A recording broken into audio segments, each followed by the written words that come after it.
সভাপতি, অত্র এলাকার জনপ্রতিনিধি জনাব আমিরুল ইসলাম সাহেব এবং তার সহযোগী বৃন্দ,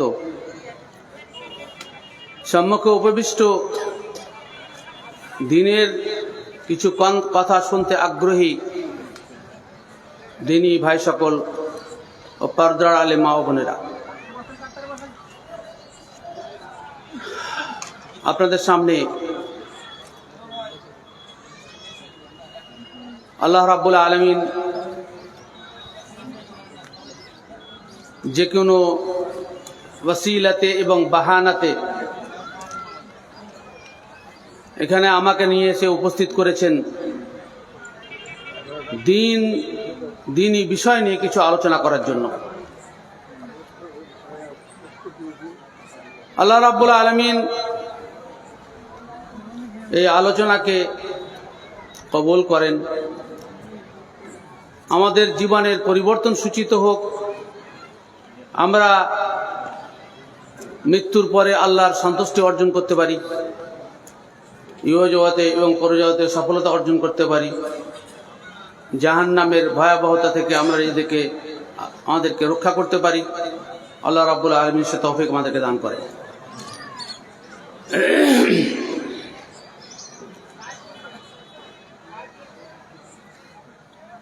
আমি আলোচনার বিষয়বস্তু হিসাবে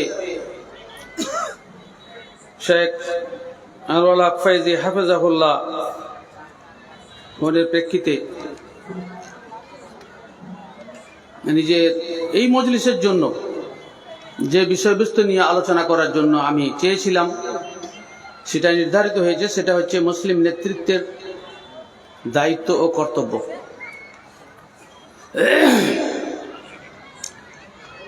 আল্লাহ তাআলার কাছে দোয়া করি আল্লাহ রাব্বুল আলামিন আমার জ্ঞানের ক্যাপাসিটি অনুযায়ী সঠিকটা বলার জন্য তৌফিক দান করেন, এবং যারা সমাজের নেতৃত্ব দেন সে যে স্তরের হোক না কেন, একজন ইমাম সাহেব, একজন সদর মুদাররিস সাহেব, একজন জনপ্রতিনিধি হিসাবে যিনি থাকুন না কেন, যে স্তরে আমরা যেখানে দায়িত্ব পালন করি, কোরআন এবং সহিহ সুন্নাহ মোতাবেক এবং সঠিক আকীদা রেখে নিজের জীবন পরিচালনা করার আল্লাহ তাআলা তৌফিক দান করেন। ভাই সকল, আল্লাহ তাআলার অমূল্য নিয়ামত, যে অনুদানের শুকরিয়া আদায় করে আমরা শেষ করতে পারবো না, সেটা হচ্ছে হিদায়াত। আল্লাহ রাব্বুল আলামিন নিজেই বলছেন, লাকাদ মান্না আল্লাহু আলাল মুমিনিনা ইয বাআসা ফীহিম রাসূলাম মিন আনফুসিহিম ইয়াতলু আলাইহিম আয়াতিহি ওয়া ইউযাক্কিহিম ওয়া ইউআল্লিমুহুমুল কিতাবা ওয়াল হিকমা ওয়া ইন কানু মিন ক্বাবলু লাফী দালালিম মুবিন। মুমিনদের উপরে সবচাইতে বড় আল্লাহ তাআলার ইমতিনান ও ইহসান যে তিনি একজন রাসূল পাঠিয়ে তাদেরকে কোরআন এবং সহিহ সুন্নাহর কথা শুনিয়ে সঠিক পথে আনার দায়িত্ব পালন করেছেন।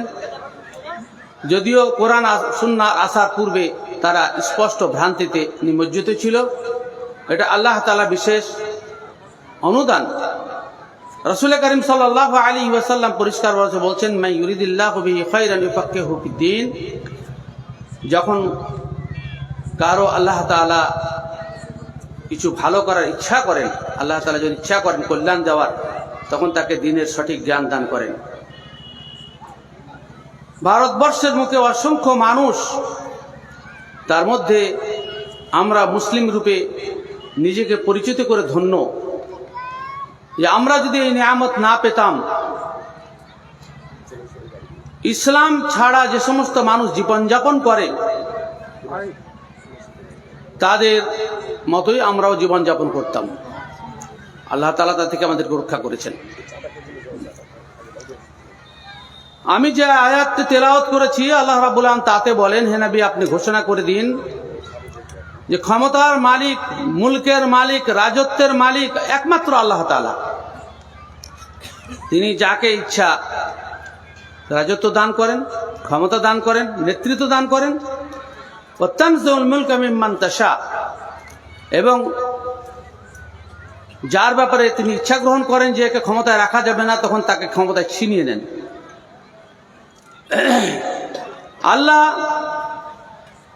নিজের ইচ্ছায় কাউকে সম্মানিত করেন এবং যাকে ইচ্ছা তিনি অপমানিত করেন। আল্লাহ তাআলা ইজ্জত ও সম্মানের মালিক একমাত্র আল্লাহ রাব্বুল আলামিন। ওয়ালিল্লাহিল ইজ্জাতু ওয়া লিরাসূলিহি ওয়া লিল মুমিনিন ওয়ালাকিন্নাল মুনাফিকিনা লা ইয়ালামুন। এই আয়াত দ্বারা স্পষ্ট ক্ষমতা চেয়ে পাওয়া যায় না, ক্ষমতা আল্লাহ রাব্বুল আলামিন দান করেন। সে মুসলিম হোক কিংবা অমুসলিম হোক, সে যে স্তরের ক্ষমতায় বসে না কেন আল্লাহ তাকে বসান। আল্লাহ রাব্বুল আলামিন ক্ষমতা বেসানোর পিছনে দুই প্রকার উদ্দেশ্য থাকে: মুমিনদেরকে পুরস্কৃত, আর যদি মুমিন ছাড়া অন্য কেউ হন তো তার দ্বারা অপরাধীদেরকে শায়েস্তা করার জন্য আল্লাহ রাব্বুল আলামিন তাদেরকে ক্ষমতায় বসান। সূরা বানী ইসরাঈলে আল্লাহ রাব্বুল আলামিন এ ব্যাপারে বিশেষভাবে ইঙ্গিত প্রদান করেছেন। ক্ষমতা চেয়ে নেওয়া যায় না। ইসলামে ক্ষমতা পরিষ্কার নিষিদ্ধ, ক্ষমতা চাওয়াটা পরিষ্কার নিষিদ্ধ। রাসূল করিম সাল্লাল্লাহু আলাইহি ওয়াসাল্লাম বলেছেন যে লা তাসআলিল ইমারা, ক্ষমতা চেয়েও না। কেননা ফাইন উতিতাহা আন মাসআলাতিন উকিলতা ইলাইহা, তুমি যদি চাওয়ার প্রেক্ষিতে সেটা পাও তো সেটা তোমার জন্য বোঝা হয়ে দাঁড়াবে, তুমি সঠিকভাবে পরিচালনা করতে পারবে না। আর ওয়াইন উতিতাহা মিন গায়রি মাসআলাতিন ওয়াইনতা আলাইহা, তোমার ইচ্ছার বিরুদ্ধে যদি তোমার ক্ষমতা পাও, তাহলে আল্লাহ রাব্বুল আলামিনের পক্ষ থেকে ফেরেশতা মণ্ডলী তোমাকে সহযোগিতা করেন, আল্লাহর পক্ষ থেকে সাহায্য সহযোগিতা নেমে আসে। ক্ষমতা চাওয়াটা উচিত নয়। মানুষ যদি আল্লাহ যদি ইচ্ছা করেন কাউ মানুষের মাধ্যমে কাউকে আল্লাহ নেতা নির্বাচিত করেন, সেটা আল্লাহ তাআলার ব্যাপার।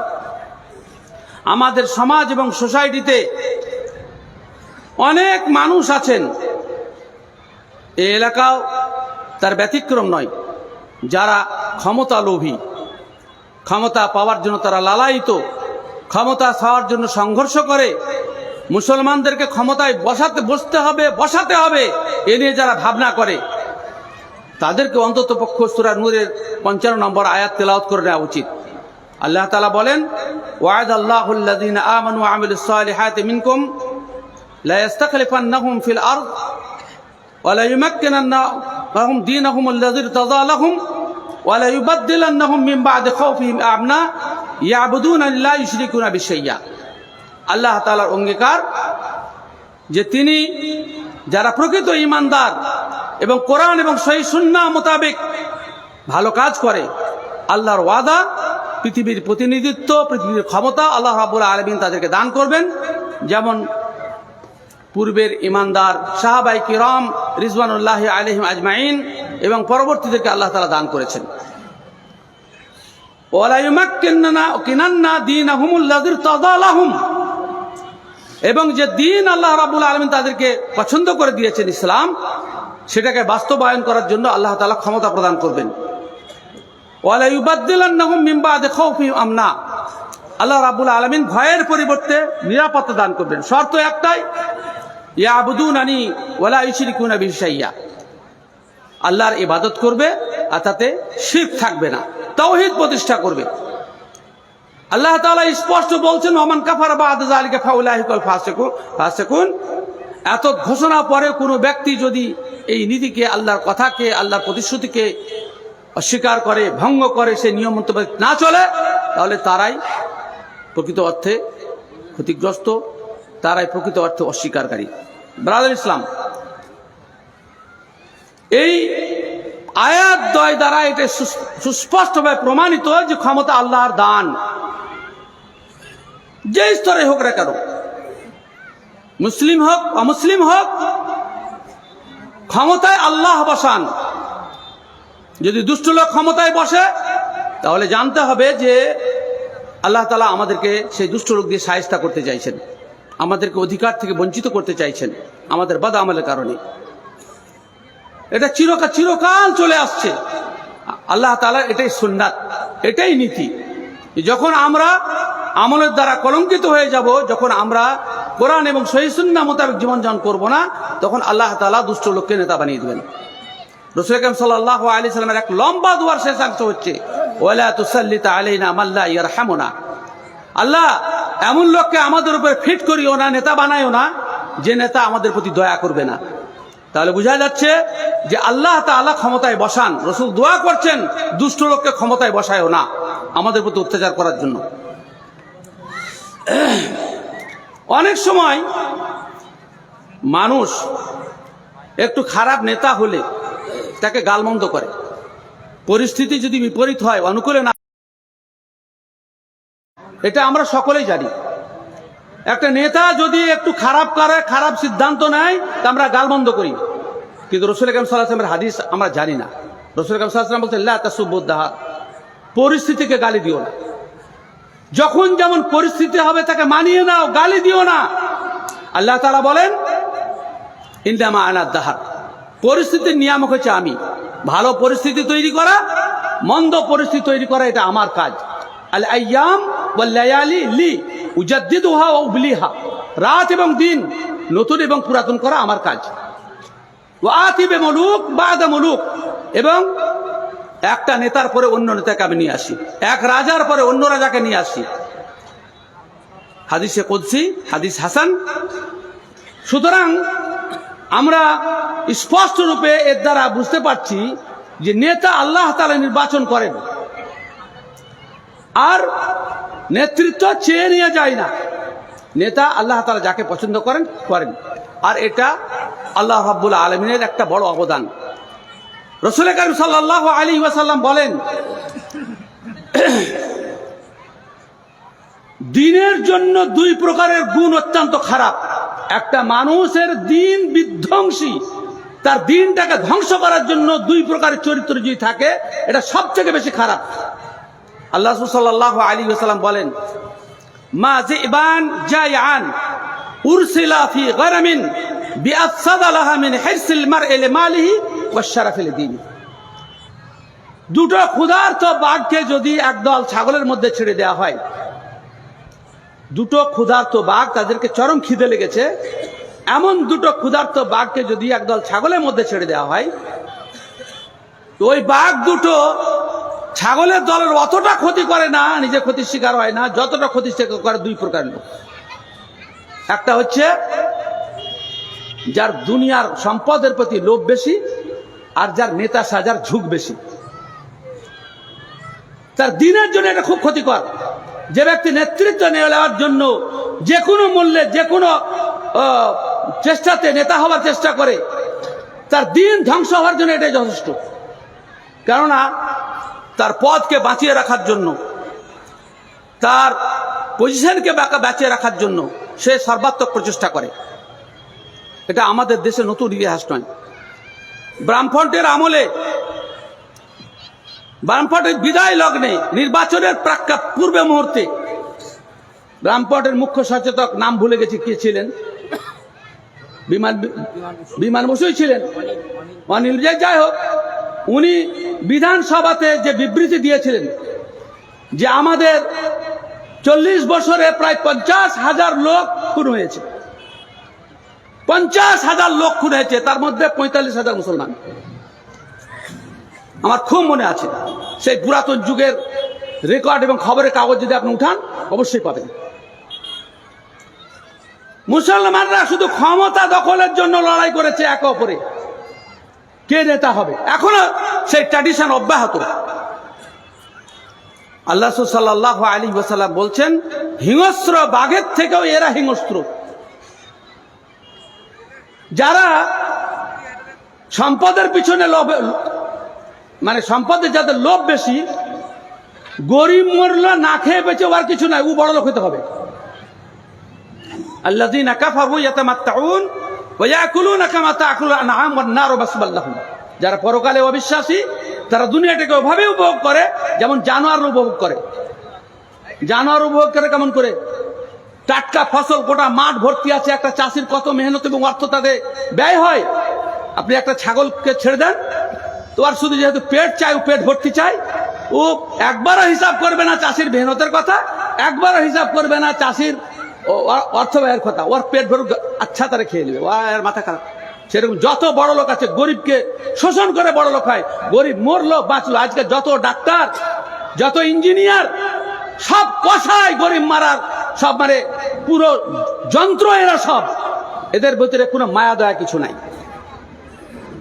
সম্পদের যাদের লোভ বেশি আর নেতা হওয়ার যাদের ঝুঁক বেশি।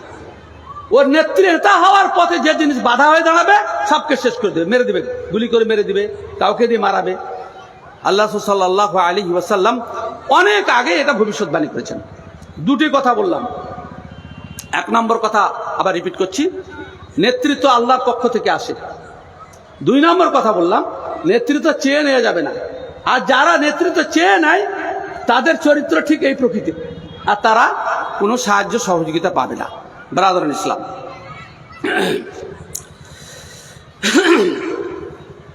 সেই মুসলিমের হাদিসে রাসূল আকরাম সাল্লাল্লাহু আলাইহি ওয়াসাল্লাম বলছেন, নেতারা ভালো করে শুনেন,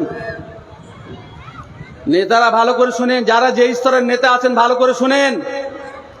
আল্লাহ রাসূল সাল্লাল্লাহু আলাইহি ওয়াসাল্লাম বলছেন, আদ-দুনিয়া হুলওয়াতুন খাদিরা আল্লাহু মুস্তাখলিফুকুম মিনহা ফায়ানজুরু কাইফা তা'মালুন ফাত্তাকুদ দুনিয়া ওয়াত্তাকুন নিসা ফাইন্না আউওয়ালা ফিতনাতিন ফি বানি ইসরাঈল কানাত ফিন নিসা। সেই মুসলিমের হাদিস। রাসূল আকরাম সাল্লাল্লাহু আলাইহি ওয়াসাল্লাম বলছেন, দুনিয়া চরম মিষ্টি, এর আকর্ষণ চরম। আর আল্লাহ তোমাদেরকে ওখানে বসিয়েছেন, দুনিয়াকে তোমাদের হাতে কন্ট্রোলে দিয়েছেন এই উদ্দেশ্যে যে তোমরা কেমন কাজ করছো, কেমন আমল করছো। দুনিয়ার আকর্ষণে, অর্থের লোভে নেতৃত্ব পাওয়ার জন্য পৃথিবীতে বিপর্যয় সৃষ্টি করা, এটা আল্লাহ তাআলার প্রদত্ত নিয়ামতের অবমাননা। আল্লাহ তাআলা কোরআন মাজিদে পরিষ্কার ভাষায় বলছেন, আম্মাল ইনসান ইযা মাবতালাহু রাব্বুহু ফাআকরামাহু ওয়া না'আমাহু ফায়াকুলু রাব্বি আকরামান।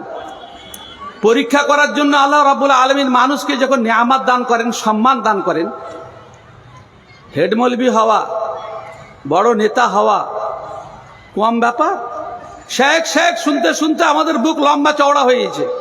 শেখ তো আমাকেও কম বলে না, আমরা ফাইজিকেও শেখ বলার লোকের অভাব নাই। শেখ আপনাকেও বলতে লেগেছে। তো এই যে এই মিষ্টি কথা শুনতে গিয়ে আমরা যে বেলুনের মতো ফুলে উঠছি, এটা বলার অপেক্ষা রাখে না। নেতা হওয়া, পদমর্যাদার অধিকারী হওয়া, এ যদি আল্লাহ তাআলার নিয়ামত আমাকে সঠিকভাবে কাজ করতে ভাবনা যদি না থাকে, লোকের ভালো মাছ রান্না করা ভালো মাথাটা আগে আমার কাছে আসবে, খাসির মাংসটা আমার কাছে আসবে, আগে মৌলভী সাহেবকে দিয়াই তারপরে খাবি। বাড়ির গার্জেন মেয়ে ছেলে পর্যন্ত বলে আগে মৌলভীকে দিয়াই। এই যে প্রাপ্তি, এটা যদি পরকালের স্বার্থে না হয়, দিন মানে যদি কাজ না করেন, তো আল্লাহ রাব্বুল আলামিন তুইজ্জু মান তাশা ওয়া তুযিল্লু মান তাশা, যেমন সম্মানিত করেছেন তেমনি অপমানিত করবেন। আমরা উলামায়ে কেরাম আমাদের মতো কাজ না করার কারণে, কোরআন এবং সহিহ সুন্নাহর মতো চলার কারণে পাবলিক আমাদেরকে নাক ছিটকায়। অর্থবান লোকেরা আমাদের পরিণতি দেখে স্কুল মাদ্রাসাতে ছেলে পড়তে দিচ্ছে না, বলছে যে মাদ্রাসায় গেলেই তো ফকির হবে, ফকিরি বিদ্যা। এত এলমে দিন, আল্লাহ তাআলার বিধান, যার মোকাবেলা করার কেউ নেই, সেই বিদ্যা শিক্ষা অর্জন করছে না। তথাকথিত অর্থ যাদের আছে, বুদ্ধিজীবীরা নিজের ছেলেকে দেয় না শুধু আমাদের আচরণের কারণে। এটা অসম্মান নয়, এটা অবশ্যই অসম্মান। যদি আমাদেরকে ভালোবাসতো তাহলে নিজের ছেলেকে অবশ্যই দিত। আমাদেরকে অসম্মানই মনে করে। যদি আন্ডা পাওয়াটাই ভাবো যে তোমার সম্মান, এটা ভালো কথা। তুমি সম্মানিত তখনই হতে যখন তোমার ফলোয়ার হতো, তোমাকে অনুসরণ করে আরো ছেলেদেরকে দিত। আজকে ডাক্তার হওয়ার নেশা কেন? ডাক্তারে গিয়ে পয়সা আছে, তারা প্রমাণ করেছে যেখানে পয়সার জগৎ, সেখানে ডাক্তার করছে সব। আমরা প্রমাণ করতে ব্যর্থ হয়েছি, আলেমেরা জিন হচ্ছে সেরা। আমরা নেতৃত্বের অবমাননা করেছি। হুযায়ফা রাদিয়াল্লাহু তাআলা আনহুর একটা মওকুফ হাদিস মিশকাতের কিতাবুল ইলমের প্রথমেই আছে, সেই বুখারী হাদিস। হুযায়ফা রাদিয়াল্লাহু তাআলা বলছেন, ভালো করে শুনেন নেতার দলেরা। হুযায়ফা কি কে বলছেন? ইয়া মাশারাল কুররা, হে আলেমের দল, হে শিক্ষিত মানুষের দল, ইস্তাকিমু, সোজা হয়ে যাও, ভালো হয়ে চলো। ফাকাত সুবিকতুম সাবকা বা ফাকাত সাবাকতুম সাবকা, মারুফ ও মাজহুল দুটোই পড়া হয়েছে। তোমাদেরকে আল্লাহ তাআলা অগ্রণী বানিয়েছেন, লোক তোমাদের ফলোয়ার্স হবে। লাইন আখাযতুম ইয়ামিনা ওয়া শিমালা, তোমরা যদি ডানে বামে চলতে শুরু করো, লাকাদ যালালতুম যালালান বাঈদা, তাহলে তোমরা পথভ্রষ্ট হয়ে যাবে। সুতরাং নেতা হওয়া খুব কঠিন। নেতা যদি সঠিকভাবে না চলে, তার অবস্থা কিয়ামতের দিন কি হবে আমি পরে বলছি ইনশাআল্লাহুল আজিজ।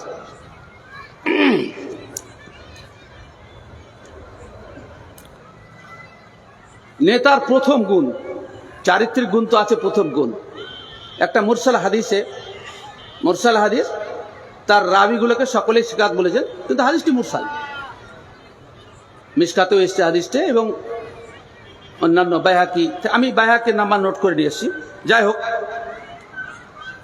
নাম্বার বলা আমাদের ভাই আনোয়ার হক ফাইজি বেশ রক্ত করে ফেলেছেন। ডাক্তার জাকির নায়েকের পরে এই সুন্নাত চালু হয়ে গেছে, তো আমার দ্বারা হয় না। যাই হোক, এটা আমার দুর্বলতা। ধরে ওমর রাদিয়াল্লাহু তাআলা আনহু কি বলেছিলেন জানেন? নিজের গভর্নরদেরকে,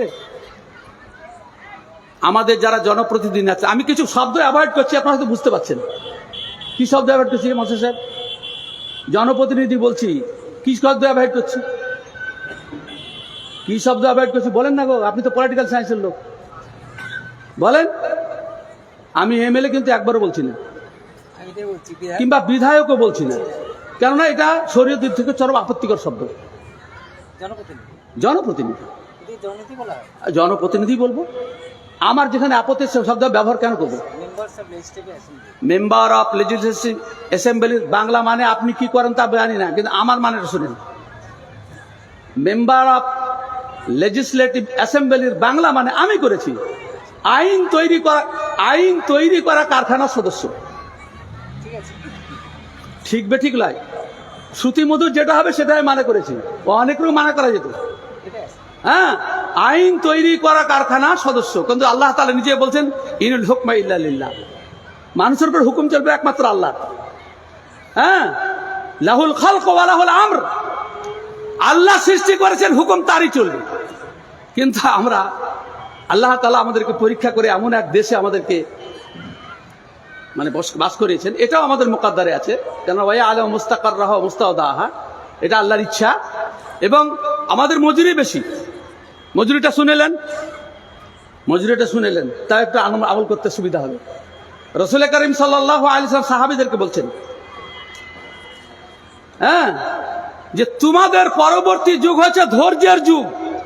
ইন্না মিন ওয়ারাইকুম, হ্যাঁ, তোমাদের পরবর্তী যুগ হচ্ছে ধৈর্যের যুগ। লিল মুতামাসসিকি ফীহি আজরু 50 শাহীদাম মিনকুম, যারা ওই সময় দিনের উপর অবিচল থাকবে, তারা 50 জন যুদ্ধে শহীদ হওয়া সাহাবীদের সমান নাকি পাবে। বুঝতে পারলেন না? আল্লাহ রাসূলের সাহাবী 50 জন দ্বারা জিহাদের ময়দানে শহীদ হয়েছেন, দিনের ওপরে ফিতনার যুগে অবিচল থাকলে ওই 50 জন শহীদ সাহাবীর সমান নাকি পাবেন। আলহামদুলিল্লাহ, আমরা পরবর্তীতে আসলে মর্যাদা আমাদের অনেক।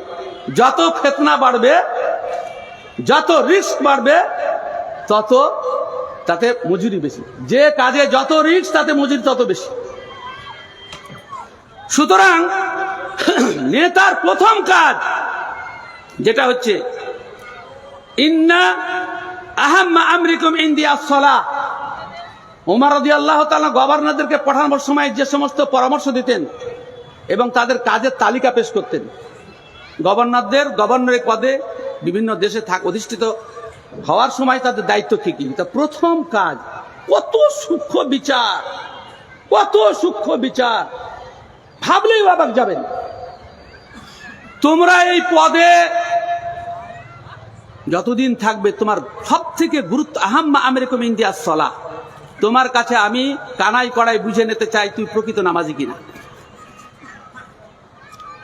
আমি গোয়েন্দা মারফত খবর নিব যে আমার গভর্নর সঠিক সময়ে নামাজ পড়ে কিনা। বিভিন্ন হাদিসে বিভিন্ন শব্দ ব্যবহৃত হয়েছে। যদি আমি রিপোর্ট পাই যে নামাজে ঢিলা, তাহলে আমি বুঝে নিব যে সব কাজে ঢিলা। হ্যাঁ, সে সব কাজে ঢিলা। ফামান যায়্যাহা ফাহুয়া লিমা সিওয়াহা আযিয়াউ। যে ব্যক্তি সালাতকে সঠিক সময় পড়লো না, নষ্ট করলো, তার অন্যান্য দায়িত্ব নষ্ট করবে, এটা বুঝে নেওয়া হলো। কেমন করে বুঝলেন? যে ব্যক্তি আল্লাহর ভয়ে নামাজ পড়ে না, সে মানুষের ভয়ে অন্য কাজ ঠিক করবে? যে ব্যক্তি আল্লাহর ভয়ে নামাজ পড়ে না, সে মানুষের ভয়ে অন্যান্য দায়িত্ব ঠিকভাবে করবে? অসম্ভব, এটা অসম্ভব। ওমর রাদিয়াল্লাহু তাআলা, আমাদের জনপ্রতিনিধি যারাই আছেন, বিশেষ করে মুসলিম এলাকার, তারা হচ্ছেন মুসলিমের আয়না। অমুসলিমরা তাকেই দেখে বুঝতে চেষ্টা করে যে মুসলমানরা কি প্রকৃতির। যদি কোনো অন্যায় করেন, গোটা মুসলিম জাতির উপর দোষ চাপে যায়। এটা স্বাভাবিক কথা। তাহলে বিরাট দায়িত্ব। একজন আলেম ভুল করলে গোটা আলেম সমাজকে গাল দেয় মানুষ। কত স্পর্শকাতর পদচারণা, প্রত্যেকটা কথার হিসাব করে আমাদেরকে চলতে হবে। ব্রিটিশের রানী দ্বিতীয় এলিজাবেথ সম্পর্কে আমরা পড়েছি, মৌলানা আবু তাহের বর্ধমান নিজের বই লিখেছেন যে খুঁড়িয়ে খুঁড়িয়ে হাঁটছেন, খুঁড়িয়ে খুঁড়িয়ে হাঁটছেন, ছাত্রীরা সব খুঁড়িয়ে খুঁড়িয়ে হাঁটতে শুরু করেছে। হ্যাঁ, তো কি ব্যাপার, তোমরা কেন খুঁড়িয়ে হাঁটছো? বলে আপনি যে খুঁড়িয়ে হাঁটছেন, আমরা ভাবছি নতুন কোন সংস্কৃতি, সেই জন্য আপনাকে অনুসরণ করছি। বলে না, আমার পায়ে কাটা ভুকে গেছিল, সেই জন্য আমি খুঁড়িয়ে হাঁটছি। তোমাদের পায়ে কি কাটা ভুকেছে? তো আমরা নেতারা যদি সঠিক পথে না চলি, ফলোয়ার্সরা অন্ধভাবে তার অপব্যাখ্যা করবে। এ ব্যাপারে হাদিসও এসছে যে আল্লাহ রাসূল নামাজে জুতো পরে নামাজ পড়ছিলেন, জিবরিল এসে খবর দিলেন যে জুতো তোমার নোংরা লেগে আছে। তো আল্লাহ রাসূল খুলে ফেলে দিলেন। সাহাবীরা পিছন থেকে ভাবলেন তাহলে জুতো পরে নামাজ পড়ার হুকুম প্রত্যাহার করা হয়েছে, সকলে খুলে ফেলে দিলেন নামাজের অবস্থায়। রাসূলুল্লাহ সাল্লাল্লাহু আলাইহি ওয়াসাল্লাম সালাম ফেরার পরে বলছেন কি ব্যাপার, তোমরা কার জুতা খুলে দিলেন? আল্লাহ রাসূল আপনি যে খুলেছেন। বলে আমার জুতা তো নোংরা লেগেছিল, জিবরিল এসে বললেন তাই খুলেছি, তোমাদের জুতো কি নোংরা লেগে আছে? নেতাকে কত ফলো করে আপনি চিন্তা করেন, প্রত্যেকটা মানুষ। সুতরাং নেতা একার ভুল নয়, গোটা কমিউনিটির ভুল।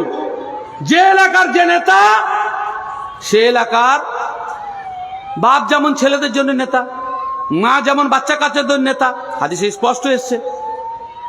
সব ফলো করে বাপকে, মাকে ফলো করে, বাপ মাকে অত্যন্ত ঠিক হতো। আবাওয়ানি ইউহাফিদানিহি ওয়া মাজ্জাসানিহি ওয়া নাসরানিহি আও ইশরিকানিহি, হাদিসে স্পষ্ট এসছে। ইহুদি বানায়, খ্রিস্টান বানায়, বেনামাজি বানায়, বাপ বেনামাজি, ছেলে বেনামাজি। অনেক বুড়া বাপ আছে, একটু হেদায়েত পেয়েছে, নামাজ পড়ছে, এবার ছেলে নামাজ পড়ার খুব আফসোস করছে। ছেলেকে বলছে, তো বলছে তুমি তো 60 বছর বয়সে নামাজ ধরেছো, আমার 60 বছর হতে দাও, তখন আমি পড়বো। তোমার তো 60 বছরের অতীত, তো সব বেনামাজির অবস্থায়, তা আমাকে এক্ষুনি কেন বলছো? এখন তো সময় আছে, তোমার স্তরে আমি পৌঁছে তো ঠিক ধরে নেবো নামাজ। তাহলে আপনি কিভাবে নিজের ছেলেকে বেনামাজি বানাচ্ছেন, কিভাবে ছেলেকে বিপদগামী করছেন, সেটা তো বুঝতেই পারছেন।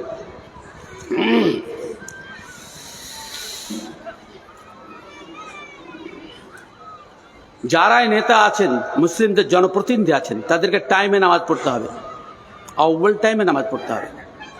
আর না হলে সে নামাজ মুনাফিকের নামাজ হয়ে যাবে। সৌভাগ্যক্রমে যে কোনো কারণে হোক, আমার বাড়িতে দুটো এমপি গেছিলেন। আমাদের খলিলুর রহমান সাহেব একদিন গেছিলেন, আর একদিন আবু তাহের সাহেব গেছিলেন। আমি তাদেরকে একটাই কথা বলেছি যে আপনি মুসলমানদের প্রতিনিধি, একটু নিজেকে মুসলমান করেন, দায়িত্ব রাখেন, 5 ওয়াক্ত নামাজ পড়েন, সবকিছু করেন। অন্য লোকেরা কি বলে মুসলমানদের প্রতিনিধি মানে এটাই ইসলাম। এতে আমাদেরকেও বলেছিলাম।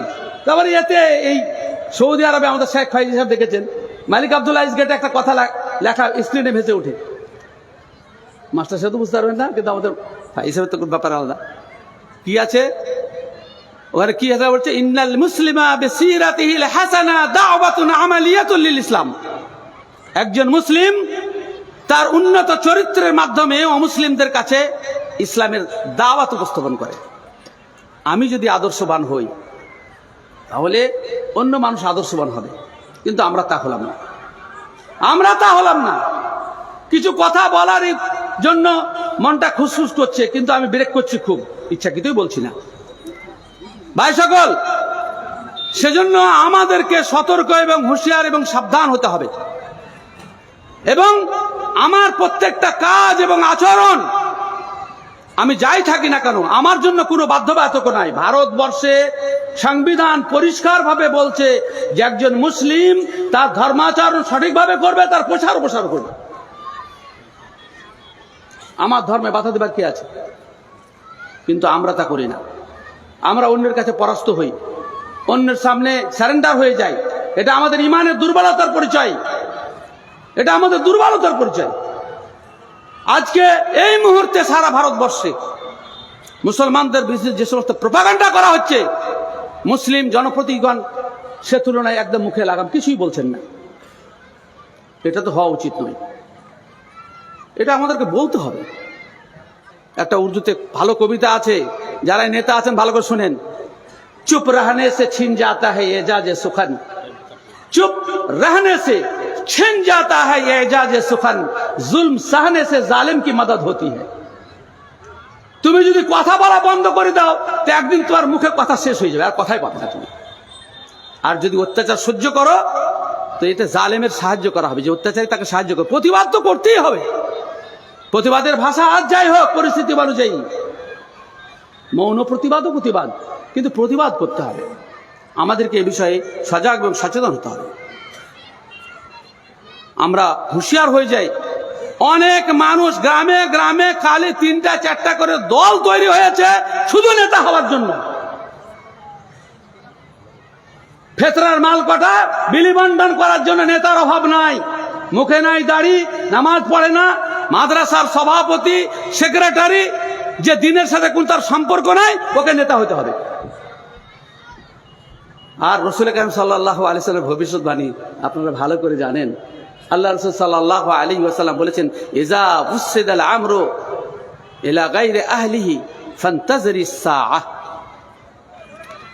যখন অযোগ্য লোকের হাতে নেতৃত্ব চলে আসবে তখন কিয়ামতের অপেক্ষা করিও, তখন কিয়ামতের অপেক্ষা করিও। কিয়ামতের অপেক্ষা মানে কিয়ামত চলে আসবে এমনটা নয়। কিয়ামতের পূর্বে যেমন বিপর্যয় সৃষ্টি হয়, অযোগ্য লোক ক্ষমতায় বসে থাকলে সেই রকম সমাজে বিপর্যয় চলতে থাকবে। वाइज़े कौम की वो पुख्ता ख्याली न रही, बरक़े तबई न रही, शोला मकाली न रही, रह गई रस्म आज़ा रूह बेलाली न रही, फलसफा रह गया तलकीन गजाली न रही, मस्जिद मरसिया खां है कि नमाजी न रहे, यानी वो साहिब औसाफ हिजाजी न रहे। সবই আছে, কিন্তু যে গুণের দরকার এই পদে বসে থাকার জন্য,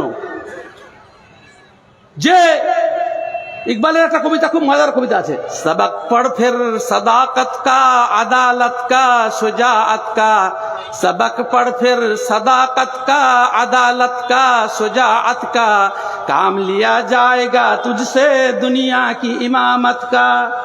হে মুসলিম, তুমি আবার ন্যায় পরায়ণতার, সত্যবাদিতার এবং বীরত্বের সবক পড়ো, তাহলে তোমার দ্বারা পৃথিবীর নেতৃত্বের কাজ আবার নেওয়া হবে। सबक पढ़ फिर सदाकत का अदालत का शुजाअत का, लिया जाएगा काम तुझसे दुनिया की इमामत का।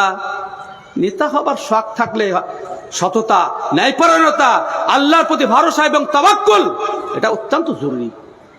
আমরা সেই জিনিসটাকে হারিয়ে ফেলেছি। আর শুনেন, নেতা যাকে তাকে করিয়েন না। সে আপনার সময় আল্লাহ রাসূল সাল্লাল্লাহু আলাইহি ওয়াসাল্লামের হাদিস থেকে অনেকে জয়ীফ বলেছেন, কিন্তু বাস্তব সত্য। সাইয়্যিদুল কওমে খাদেমুহুম, যে নেতা সে হচ্ছে সেবক। এখন নেতাদের সেবা করতে করতে পাবলিক হয়রান। নেতা হচ্ছে সেবক, ও খোঁজ নেবে কার বাড়ি নাই, গ্রামে গ্রামে নিজে ঘুরবে কার বাড়ি নাই, কে খেতে পাচ্ছে না। এসব তো গেল কোথায়? কিছুই নাই। উমর রাদিয়াল্লাহু তাআলা আনহু একদিন খোঁজ দিতে গেছেন, বিখ্যাত ঘটনা আপনারা জানেন। উনি একজন নেতা ছিলেন, আমিরুল মুমিনিন। আমিরুল মুমিনিন, আমিরুল মুমিনিন, আমির মানে কি? আল্লাহর আদেশ যিনি কার্যকরী করেন। আমের মানে হচ্ছে নিজের আদেশ দেওয়া, আর আমির মানে অন্যের আদেশে চলা। তিনি ছিলেন আমিরুল মুমিনিন, আল্লাহর গোলামি করতেন। রাতে কোথায় কোন প্রজা কি অবস্থায় আছে খোঁজ নিতে গিয়ে দেখছেন এক বাড়ি থেকে কান্নার সুর, দুধে পানি মিশানোর সুর। মা বলছে বেটিকে দুধে পানি মিশিয়ে দে। বেটি বলছে না, কখনো না, কখনো না। আল্লাহ রাসূল সাল্লাল্লাহু আলাইহি ওয়াসাল্লাম নিষেধ করেছেন। উমর রাদিয়াল্লাহু তাআলা রাষ্ট্রীয় নিষেধ করেছেন। বলে উমর কি এখানে বসে আছে, তোকে পানি মিশিয়ে দুধ মিশা? বলে উমর না থাকলে কি আল্লাহ তো আছে। আর উমর রাদিয়াল্লাহু তাআলা দরজায় দাঁড়িয়ে দাঁড়িয়ে শুনছেন এই সংলাপ। একটা দাগ দিয়ে দিলেন দরজায়। যদিও আমাদের দেশের যুবকরা তো এসব পছন্দ করে না, দিনদার, চামড়া চাই, টাকা চাই, ডিগ্রি চাই। হ্যাঁ, উমর রাদিয়াল্লাহু তাআলা বাড়ি গিয়ে বলছেন নিজের ছেলেদেরকে, একটা খুব দিনদার রমণী পেয়েছি, গোয়ালিনীর বিটি, আমিরুল মুমিনিন, রাষ্ট্রের প্রধান, তিনি প্রস্তাব ছেলেদেরকে এক দিনদার মহিলা দেখতে পেয়েছি, কে বিয়ে করবে? আসেম বলে আমি করব। সেই রাতেই বিয়ে পড়ে চলে আসলেন। তার পেট থেকে জন্মগ্রহণ করলেন উম্মে আসিম। উম্মে আসিমের পেট থেকে হ্যাঁ আর একটা বিটি জন্ম করলেন, ওর নাম উম্মে আসিম। তার পেট থেকে জন্মগ্রহণ করলেন উমর বিন আব্দুল আজিজ। এই কেমন নেতা ছিলেন! 2.5 বছর মাত্র শাসন কার্য করেছেন। গভর্নরের বিটিকে বিয়ে করেছিলেন। জনগণের মাল ভোগ করার জন্য যদি নেতা হওয়া যায়, রক্ষা নাই, কিয়ামত দিন সব উগলি উগলে দিতে হবে। ওমর ইবনে আব্দুল আজিজ বিবিকে বলছেন, বিবি, দুটা অপশন, হয় আমার স্বামিত্ব বরণ, আর আমাকে স্বামী হিসাবে গ্রহণ করলে তোমার বাপ বাইতুল মাল থেকে, জনগণের মাল থেকে যে অলঙ্কার তৈরি করে দিত, গোটা অঙ্গের শোভা পাচ্ছে, আমার স্ত্রী হলে রাখা যাবে না, সব জমা করো। মেয়েদের কাছ থেকে অলঙ্কার কেড়ে নিলে কি অবস্থা হয়? সব অলঙ্কার জমা করলেন বাইতুল মালে। রাগ তো থাকবেই। আপনার স্ত্রী কোনো একটা অলঙ্কার বিক্রি করে দেন, সারা জীবন আপনাকে ক্ষমা করবে না, সারা জীবন ক্ষমা করবে না। ওমর ইবনে আব্দুল আজিজ এর সব জমা করে দিলেন। কটা ছেলে জানেন? 14টা বেটা, কোন কোন বর্ণনা আছে 21টা বেটা, আছে 6টা বিটি। ওমর ইবনে আব্দুল আজিজ একটা দুটা নিয়েই তো তার ছেলেটাকে নিয়ে ব্যস্ত। ওকে যে কোথায় উঠাবে তা আল্লাহ পাক জানে। 21টা ছেলে আর 6টা বিটি, 14টা বর্ণনা আছে, 14টারও কথা আছে, 14-20টাই যদি ধরেন মিনিমামটা। ওমর ইবনে আব্দুল আজিজকে বিষ খেয়ে মেরে ফেলা হয়েছিল, বিষ খেয়ে মারা হয়েছিল। কিচ্ছু, কোন প্রকার সম্পদ, 2.5 বছর যাবৎ মুসলিম জাহানের শাসন কার্য পরিচালনা করেছিলেন। ওমর বিন আব্দুল আজিজের বাড়িতে এক্সেস কোনো খাবার ছিল না। সরকারের পক্ষ থেকে যে ভাতা নির্ধারণ করা হয়েছিল, তার বিবি কিছু কিছু জমা করে ছেলেদেরকে কিছু ভালো খাওয়াবেন বলে জমা করে রেখেছেন। ওমর বিন আব্দুল আজিজ বুঝতে পারলেন যে খাবারের পরে এক্সেস কিছু থাকছে, তো অতটা ভাতা কমিয়ে দিলেন। বলে বাড়তি হচ্ছে, তার মানে এটা অতিরিক্ত, ওটা কম করে দাও। হায়রে আমাদের নেতা, জনগণের কত যে টাকা খাচ্ছে তার তো কোনো হিসাব কিতাব নাই। কি করে যে সেদিন যে উগলাবে তা আল্লাহ পাকই জানে। হ্যাঁ, ওমর ইবনে আব্দুল আজিজের বিবি, যাই হোক আমি পিছনকার ঘটনা বলতে যাচ্ছি না, বিষ খাইয়ে মারা হয়েছে, ছটপট করছেন। ওমর ইবনে আব্দুল আজিজের বিবি উঠে বলছে, আমার স্বামী অবিভক্ত মুসলিম জাহানের বাদশা, তার এতগুলি সন্তান, এদের ভবিষ্যৎ নিয়ে কিছুই তার ভাবনাতে নাই। একটা ছেলের জন্য কোনো প্রকার কোনো কিছু ছেড়ে গেলেন না। আশ্চর্য ব্যাপার। অবিভক্ত মুসলিম জাহানের বাদশা, সুদূর সিন্ধু নদের উপত্যকা থেকে ইউরোপ পর্যন্ত, ইউরোপ, আফ্রিকা, ছেলেদের জন্য 5 পয়সা জমা নাই। ওমর বিন আব্দুল আজিজের বিবি অভিযোগ করছে, দুঃখিত যে আমার স্বামী ছেলেদেরকে নিয়ে কিছু ভাবেনি। আজকে যারা শ্রোতা আছে, আজকে যারা আপনারা শ্রোতা আছেন, এই ঘটনা এখানে মাঝখানে একটা অ্যাড চলে আসে না, সেরকম অন্য কথা বলছিল, আসে না, একটা অ্যাড চলে আসে, তো মাঝখানে অনিচ্ছাকৃত না ইচ্ছাকৃত। রাসূল আকরাম সাল্লাল্লাহু আলাইহি ওয়াসাল্লাম বলেছেন, শাইখুল হাদিস সাহেব, বুখারী হাদিস, আইয়াকুম মাল ওয়ারিসি আহাব্বু ইলাইহি মিন মালি। তোমাদের মধ্যে কেমন আছে যে ওয়ারিসের মালকে, পরের মালকে নিজের মাল থেকে বেশি ভালোবাসে? সাহাবায়ে কেরাম বললেন যে না, আমরা সবাই তো নিজের মালকে ভালোবাসি। বলে আল্লাহ রাসূল বলতে, তোমার নিজের মাল তো 3টা, তুমি যা খেলা, যা পরলা, যা দান করলা, এটা তো তোমার মাল। ওমা তারাকা ফাহুয়া লিওয়ারাসাতিহি ফাইন্না যাইবুন ওয়া তারিকুল লিওয়ারাসাতিহি। আর যা ছেড়ে গেল সব তো পরের মাল।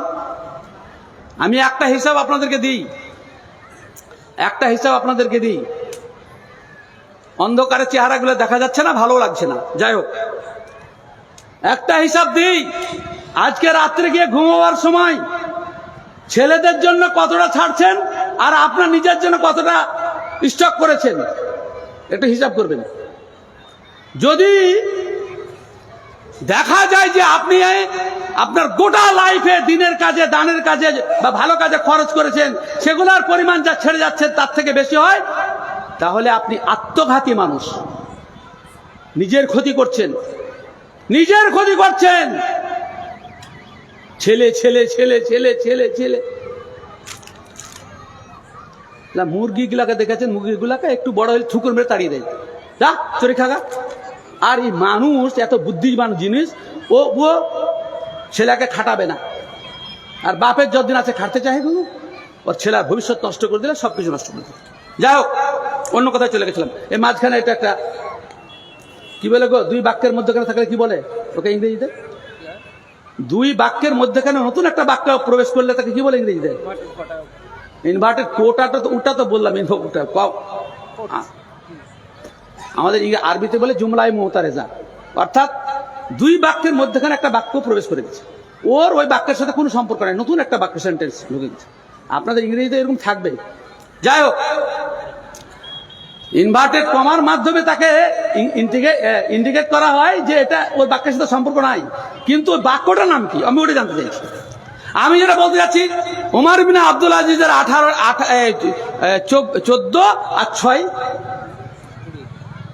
আর 6 20টা সন্তানের জন্য কিছুই ব্যবস্থা করে, এটা বিবির অভিযোগ। ওমর বিন আব্দুল আজিজ বলছেন যে আমার তো অবস্থা শেষ অবস্থা, তো আমাকে একটু উঠিয়ে বসানো হোক।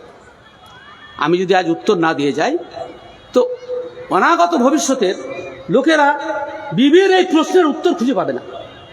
সুতরাং আমাকে উঠাও, কষ্ট হলেও উঠাও, আমি ওটা উত্তর দিই। বিবিকে কি উত্তর দিছি জানেন ওমর বিন আব্দুল আজিজ? ওমর বিন আব্দুল আজিজ বলছেন, বিবি শোনো, আমার ছেলেরা যদি, আমি যদি তাদেরকে সৎ হিসাবে, সালেহ হিসাবে, ভালো মানুষ হিসাবে তাদেরকে প্রতিপালন করে থাকি, তা আল্লাহ রাব্বুল আলামিন এমন লোকেদের জন্য প্রতিশ্রুতি দিচ্ছেন, ফাল্লাহু ইয়াতাওয়াল্লাস সালিহিন, নেক লোকেদের অভিভাবক হচ্ছেন আল্লাহ। তো যার হাতে সারা পৃথিবীর সম্পদ, তিনি হচ্ছেন আমার ছেলের অভিভাবক। তাদেরকে আর কোনো অভাব থাকতে পারে? দিবি, আমি যদি ছেলেদেরকে ঠিকভাবে পালন করে থাকি, আর যদি অন্যথা হয়, তাহলে তো আমি তাদের ব্যাপারে কিছুই করতে পারবো না। কানানের ব্যাপারে নূহ আলাইহিস সালাম দোয়া করতে গেলেন, তো আল্লাহ তাআলা টেকনিক দিয়ে বলছেন, লা তাসাল বিমা লাইসা লাকা বিইলম, যে বিষয়ে তোমার জ্ঞান নেই, নূহ একবারও কোনো কথা বলবে না। ইন্নাহু লাইসা মিন ইবনিকা, তো তার ছেলে নাই, ইন্নাহু আমালুন গায়রু সালিহ, তার আমল ঠিক নাই, তার আকীদা ঠিক নাই, সে তোমার বেটাই নয়। আল্লাহ বলেন বেটাই নয় নিজের বেটাকে। আমাদের সমাজে যে সমস্ত মানুষ আছেন, আপনি একজন নেতা, আপনার ছেলে নামাজ পড়ে না, আপনার ছেলে তামাশা করে, শরীয়ত বিরোধী খেলাধুলা করে, তামাশা করে, আর আপনি খুব ভালো বাপ, ছেলে কিছু বলেন না, তাদের কাছে খারাপ হবেন না। উমর ইবনে আব্দুল আজিজ বললেন যে আমার ছেলে যদি অসৎ হয় তাহলে তাদের জন্য আমি কিছু ভাবতে পারি না, বলে শুয়ে গেলেন আর মারা গেলেন। ঐতিহাসিকগণ লিখছেন নেতার মৃত্যুর পরে মুসলিম সমাজের নেতৃবৃন্দ যারা নেতা তৈরি করেন, তারা যারা সমর্থন করেন, তারা একত্রিত হলেন যে পরবর্তী নেতা কাকে নির্ধারণ করা যায়। উমর ইবনে আব্দুল আজিজের সব ছেলেকটার উপর নজর পড়লো আর প্রত্যেকটা প্রদেশের এক একজনকে গভর্নর বানিয়ে দেওয়া হলো। গভর্নরের আর খাবারের অভাব থাকে? হ্যাঁ, আমরা আল্লাহ তাআলার সিদ্ধান্তকে চ্যালেঞ্জ করে নিজেরাই বড় হব, নিজেরাই ক্ষমতা দখল করব, এই ভাবনাতে আমরা পরিচালিত হচ্ছি। এটা অত্যন্ত দুঃখের, অত্যন্ত বেদনার। আমরা অন্যায়কে সাপোর্ট করছি, অন্যায়কে প্রতিপালন করছি, অন্যায়ের বিরুদ্ধে কথা বলতে পারছি না, যে কোনো কারণে হোক হক কথা বলতে পারছি না। না, হক কথা বলতে হবে, হক কথা বলতে হবে, বলার মতো বলতে হবে, অসম্মান করার জন্য নয়, সংশোধন করার জন্য। যদি কাউকে অপমান করার উদ্দেশ্য থাকে তাহলে তাকেও আল্লাহ তাআলা শাস্তি দিবেন।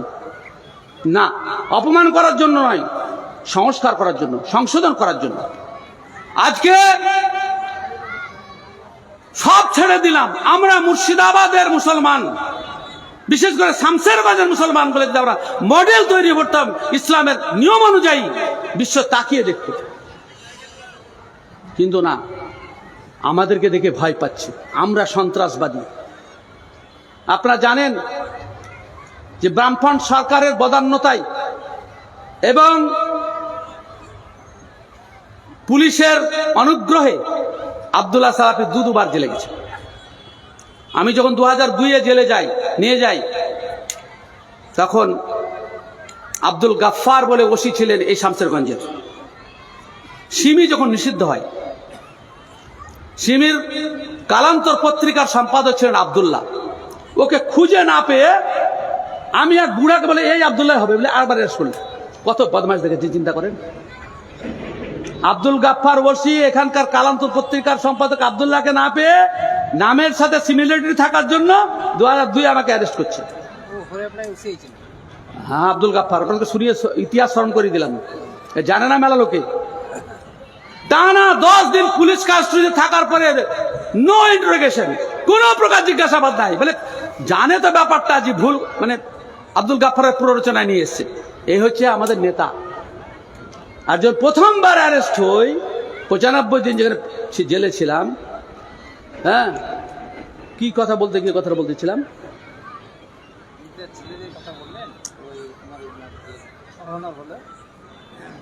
কি প্রসঙ্গে বলছিলাম ভাই, অন্যদিকে চলে গেলাম। কোন শ্রোতা আছে?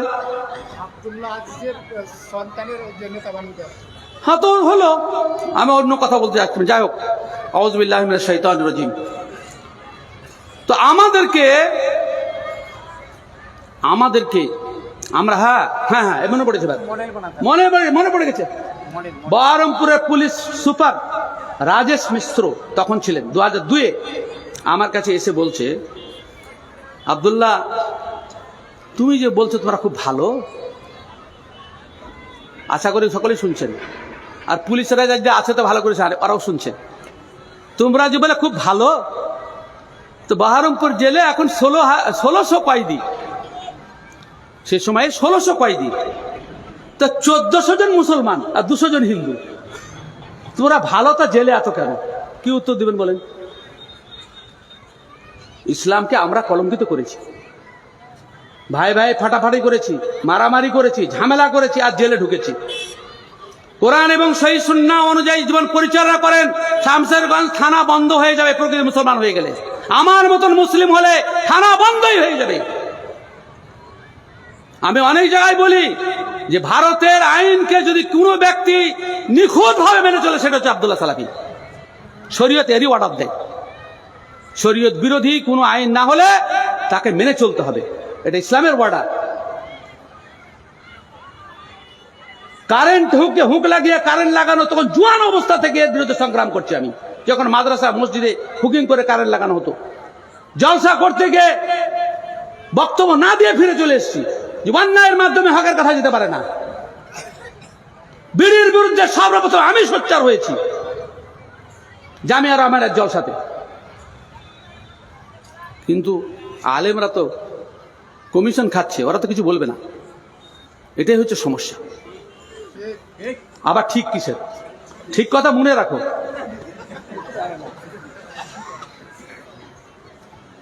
এ বাংলাদেশ নয়, বাংলাদেশের শ্রোতারা খুব তৎপর ব্যাপারে। ঠিক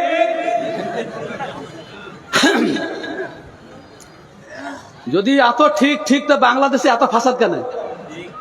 ভারতের থেকে আপনারা বাংলাদেশ যারা গেছেন তারা জানেন, আমি গেছি, পাসপোর্ট করে গেছি। ওখানকার নায়ক নায়িকাদের যে পরিমাণ ছবি রিক্সার পাছাতে লাগা থাকে, আমাদের ভারতে এক জায়গাতেও নাই। সব রিক্সার পাছাতে উলঙ্গ নায়ক নায়িকাদের ছবি। মুসলিম দেশে, ভারতবর্ষে দেখবেন একটা রিক্সাতে আছে, তো টালি করতে পারে। হ্যাঁ, আলহামদুলিল্লাহ ভারত অনেক বেশি ভদ্র। কোন রিক্সাতে কোন গাড়িতে নায়ক নায়িকাদের উলঙ্গ ছবি নাই, আলহামদুলিল্লাহ। এদিক থেকে খুব ভালো। হ্যাঁ, আর ওখানে নৌকাতে রিক্সাতে লাশাইতে যাবেন তো কোন এমন একটা রিক্সা পাবেন না যেখানে নায়িকার বক্ষ উন্মুক্ত অবস্থায় বিরাজ করছে। হ্যাঁ, এই তো আমাদের মানে মুসলিমদের আদর্শ।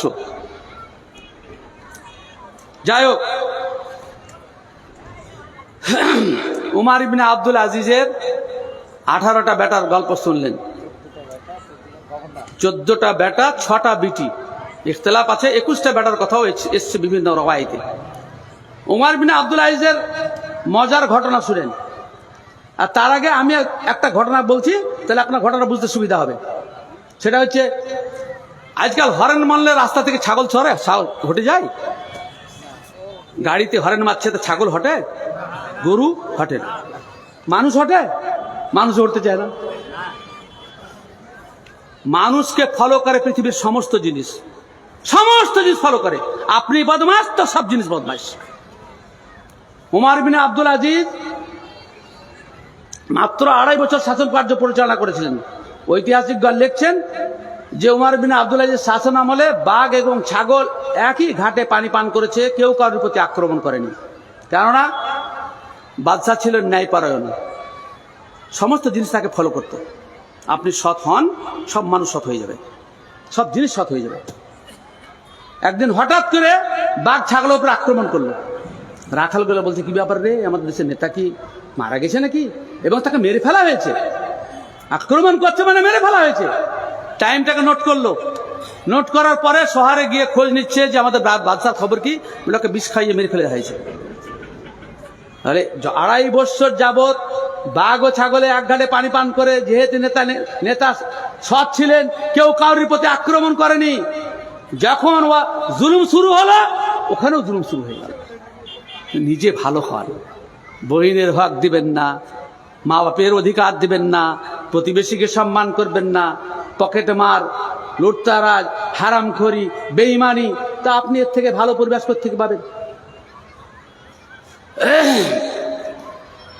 আপনাদেরকে যে হাদিসটা শোনাবার কথা বলছিলাম, নেতা যারা যে স্তরে আছেন, মা বাপ থেকে শুরু করে যে স্তরে আছেন, মাদ্রাসার হেড মৌলভী সাহেব, আপনি ভুললেন না যে আমাকে দেখে বলছে, খবরদার কথা বলবেন না। আপনি কথা ভাবেন না যে আপনাকে দেখে বলছি, আমি আমভাবে বলছি। কিন্তু ভাই, আমার নিয়তে আপনার দিকে একটুকু নাই না। মানুষ তো শয়তানকে বলতে পারে যে আমাকে লক্ষ্য করে বলছে, সেজন্য আমি আগে ক্লিয়ার বলছি, আমার নিয়তের ভেতরে কোনো প্রকার জটিলতা নেই। আপনাকে লক্ষ্য করে বলছি না, আমভাবে বলছি। আমাদের বন্ধু মানুষ, যারাই নেতা, রাসূল কারীম সাল্লাল্লাহু আলাইহি ওয়াসাল্লাম বলছেন, সহিহ বুখারীর হাদিস এবং অন্যান্য সমস্ত হাদিস গ্রন্থে হাদিসটা এসেছে, মা মিন আবদিন ইস্তারআহু আল্লাহু রাইয়াতান, এটা বুখারী হাদিসে পর্যন্ত। আর অন্য হাদিস আছে, কালিলাতান কানাত আও কাসীরাতান ফালাম ইয়াহুদহা বিনাসিহাতিন ইল্লা লাম ইয়াজিদ রাইহাতাল জান্নাহ। যে কোনো মানুষ, তার অধীনে আল্লাহ রাব্বুল আলামিন কিছু অনুগামী দিয়েছেন। যে কোনো মানুষ, অল্প হোক কিংবা বেশি হোক, যে যেমন ব্যক্তি তাকে তেমন দিয়েছে। মাঠে যদি 5টা রাখাল থাকে, তার মধ্যে একজন হেড থাকে। আমরা তো গরু চড়িয়েছি, দীর্ঘদিন গরু চড়িয়েছি। ক্লাস 6-এ পড়া পর্যন্ত গরু চড়িয়েছি, দূরে দূরে চলে যেতাম। তখন কি জঙ্গল, তার আনন্দটা কি! ফিরিয়ে দাও আমার শৈশব, অনেকে বলে না, ফিরিয়ে দাও আমার শৈশব। তখনকার আনন্দ, এখনকার এই টেকনিক্যাল যুগে, যান্ত্রিক যুগে সে আনন্দের কোনো মূল্য নেই। শুধু ভু ভা মাস্তানি, বিড়ি ছেলে দেখলেই মোটরসাইকেল একটু জোরে, এই কোনো আনন্দ হলো নাকি? শালীনতা নাই, ভদ্রতা নাই, কোনো কিছু নাই, এগুলো কোনো আনন্দ হলো? কোন ব্যক্তির অধীনে যদি অল্প কিছু অনুগামী থাকে কিংবা বেশি লোক কিছু অনুগামী থাকে, শরীয়ত মোতাবেক তাদেরকে যদি পরিচালনা না করে, ইল্লা লাম ইয়াজিদ রাইহাতাল জান্নাহ, সে জান্নাতের সুগন্ধও পাবে না। নেতা হওয়া সম্মান, খুব মজার। রাসূল আকরাম সাল্লাল্লাহু আলাইহি সাল্লাম বলছেন, নি'মাতিল মুরদিআ ওয়া বি'সাতিল ফাতিমা। দুধ পান করতে মজা লাগে, দুধ ছাড়াবার সময় কত ঝামেলা হয়। আল্লাহ রাব্বুল আলামিন যখন নেতৃত্ব কেড়ে নেবেন, রব্বানা আরিনাল লাযাইনি আযাল্লানা মিনাল জিন্নি ওয়াল ইনস নাজআলহুমা তাহতা আকদামিনা লিয়াকুনা মিনাল আসফালিন। জিন্ন ইনসানের মধ্যে আমাদেরকে বিপথে পরিচালিত করেছে, আজকে আল্লাহ তুমি তাদেরকে আমাকে দেখাও, তাদেরকে পদপিষ্ট করে আজকে লাঞ্ছনা শেষ করে দেব। রব্বানা আরিনাল লাযাইনি আযাল্লানা মিনাল জিন্নি ওয়াল ইনস নাজআলহুমা তাহতা আকদামিনা লিয়াকুনা মিনাল আসফালিন। দুনিয়াতে অপমান, নেতৃত্ব চলে গেলে কি হবে? হেডমাস্টাররা, এই যে মাস্টার, এই মাস্টারের একটু ব্যাপারটা আলাদা। যেমনই হেডমাস্টারের পদ চলে গেছে, রিটায়ারমেন্ট, তখন ফকির। আল্লাহ তাআলা কোনো জিনিস যখন ক্ষমতা হারিয়ে যায়, তখন তার অসহায় অবস্থা হয়ে যায়, অসহায় অবস্থায়। আল্লাহ রাসূল সাল্লাল্লাহু আলাইহি ওয়াসাল্লাম বলছেন, নি'মাতিল মুরদিআ, ভোগ করতে খুব ভালো লাগে, আর যখন আল্লাহ ক্ষমতা কেড়ে নেন, বি'সাতিল ফাতিমা, ওই পরিস্থিতি অত্যন্ত খারাপ।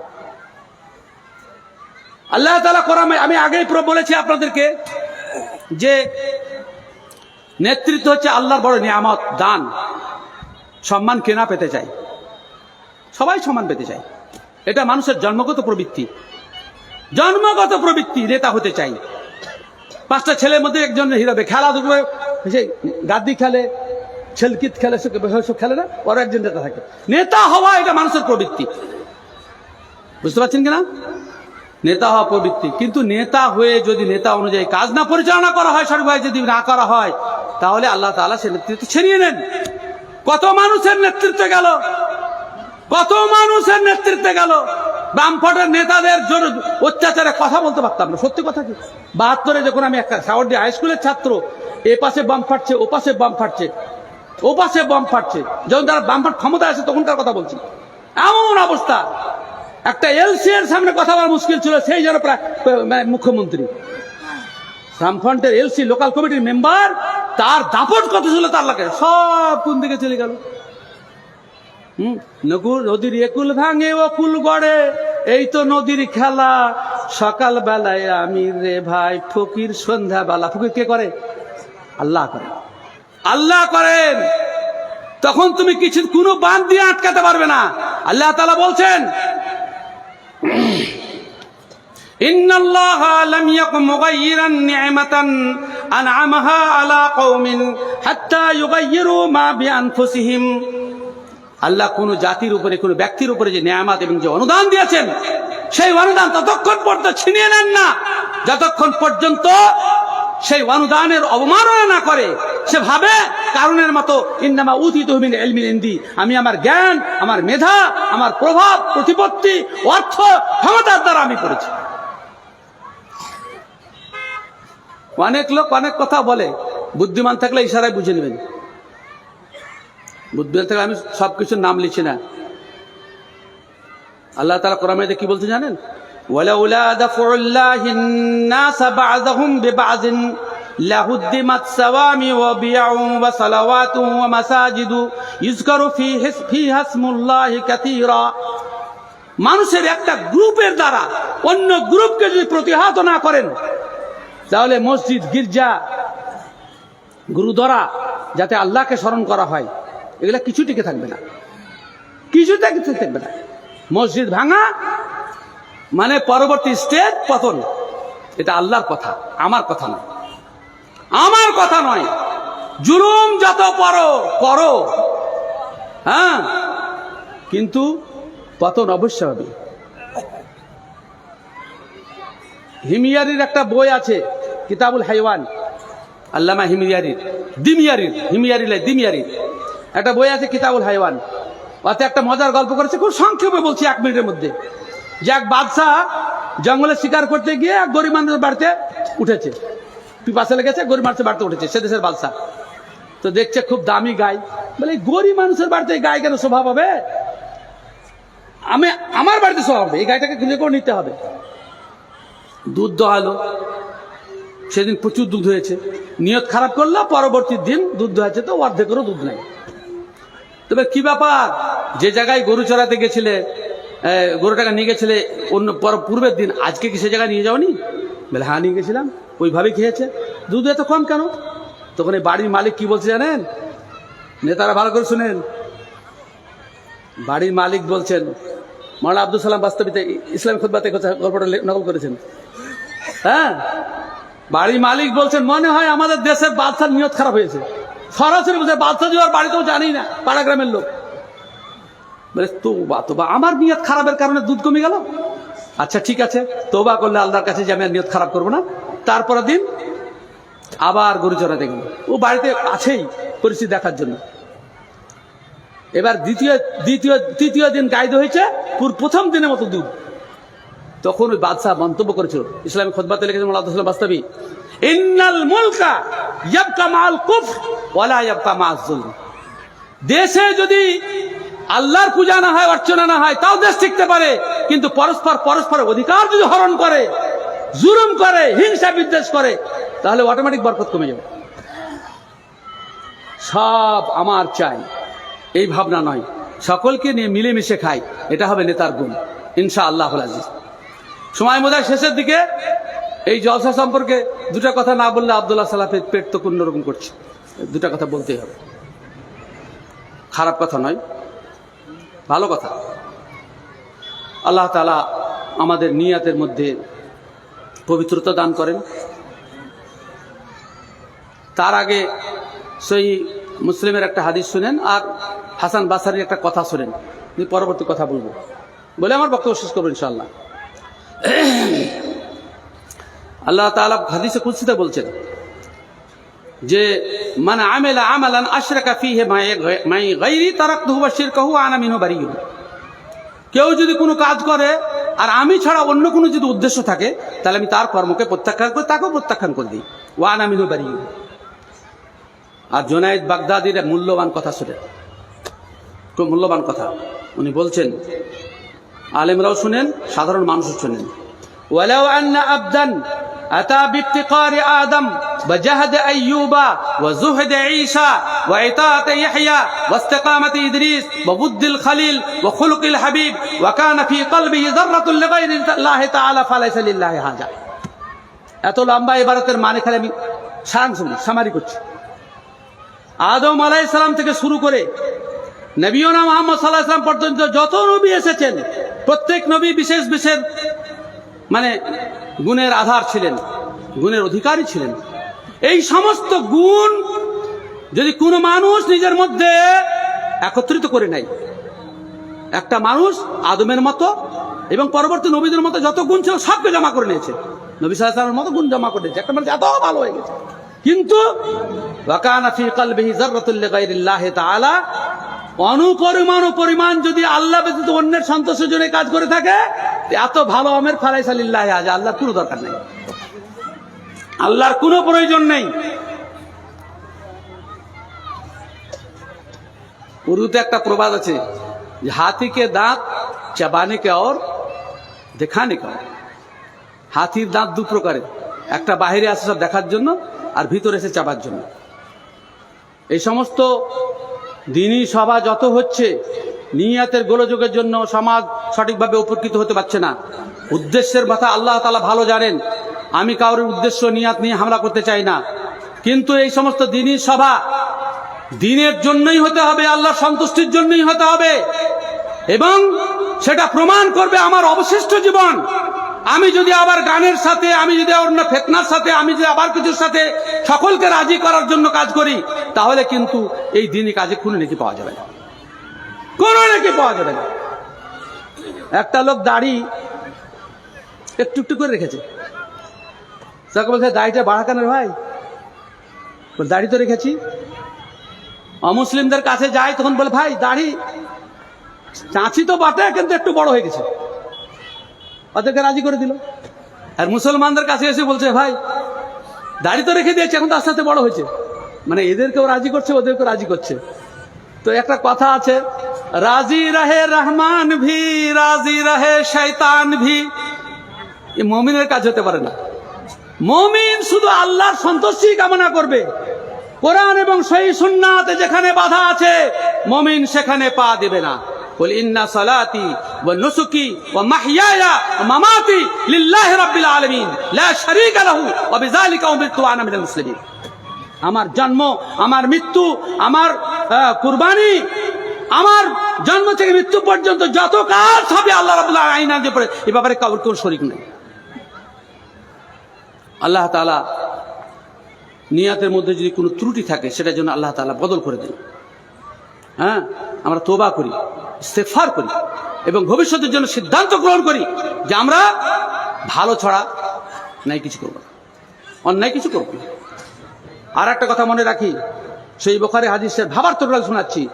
সারা পৃথিবীর সমস্ত মানুষ যদি বিস্তীর্ণ এক ময়দানে একত্রিত হয়ে কোনো ব্যক্তিকে দেবার কিছু সিদ্ধান্ত গ্রহণ করে, আর আল্লাহ যদি বলেন আমি দেব না, দিতে পারবে না।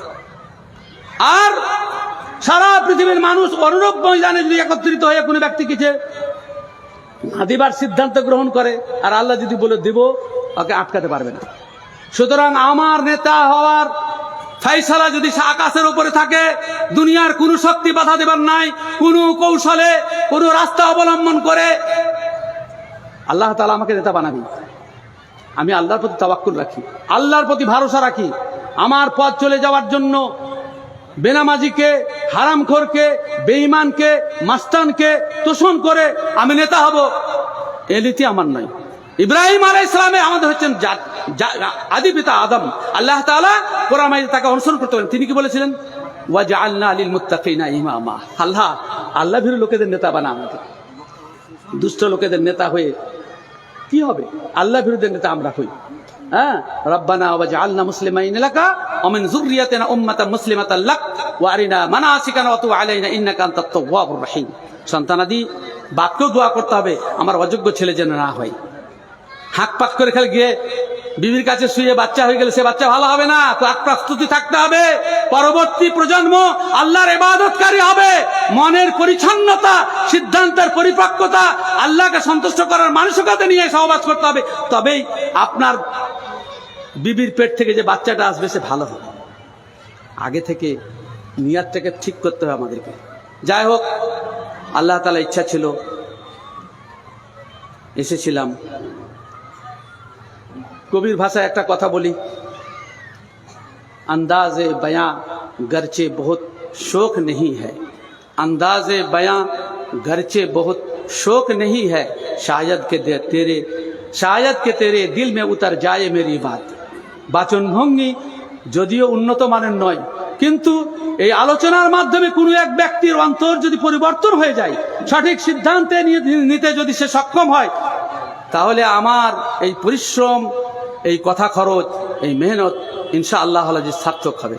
আমি সকলের জন্য দোয়া করি, বিশেষ করে আমাদের জনপ্রতিনিধি জনাব আমিরুল ইসলাম সাহেবকে সবাই জন্য দোয়া করি। আল্লাহ রাব্বুল আলামিন তাকে মুসলিমদের জন্য খাঁটি নেতা বানিয়ে দেন, তার মধ্যে তাকে আল্লাহ তাআলা দিনদার বানিয়ে দেন। তিনি যেভাবে দিন প্রচারের জন্য এই জলসার ব্যবস্থা করেছেন, তিনি আরো বিভিন্ন ক্ষেত্রে দিন প্রচারের জন্য ব্যবস্থা নেবেন। তিনি সংসদে আমাদের জন্য কথা বলবেন, বিধানসভায় আমাদের জন্য কথা বলবেন। অসুবিধা কিছু নাই, মুক্ত দিয়েছে বলার জন্য। আপনি তো বলার জন্য আপনাদেরকে ভোট দিয়েছি। আপনি আমাদের দরদের কথা যদি সেখানে না বলেন, তাহলে আমাদের কে কথা বুঝবে? বলতে হবে। আল্লাহ তাআলা যতদিন পদে রাখবে, পদ থেকে কেউ হটাতে পারবে না ইনশাআল্লাহ। আর একটা কথা, মানুষ আমি মানুষ। আর তারপরে এখন বুঝতেই পাচ্ছেন, একবারে জীবন সায়ান্নে মানুষ শেষ মুহূর্তে। নিয়াতে আল্লাহ ভালো জানেন, ও কথা বলবো না, আল্লাহর বিচারক। তবে যে কথাগুলো বললাম কাউকে কষ্ট দেওয়ার জন্য বলিনি। এরপরেও যদি কেউ দুঃখ পেয়ে থাকেন কিংবা তথ্যের যদি কোনো ভুল থাকে সংশোধন করে দিবেন, এবং যারা কেউ যদি দুঃখ পেয়ে থাকেন অন্তর থেকে ক্ষমা করে দিবেন। আমি সকলকে ক্ষমা করে দিচ্ছি। আল্লাহ রাব্বুল আলামিন আমাদেরকে ফিতনামুক্ত রাখেন এবং দ্বীনের প্রতি আমল করার তৌফিক দান করেন। আকুলু কওলি হাযা আস্তাগফিরুল্লাহ লি ওয়া লাকুম ওয়া লিসাইরিল মুসলিমিন। আসসালামু আলাইকুম ওয়া রাহমাতুল্লাহি ওয়া বারাকাতুহু।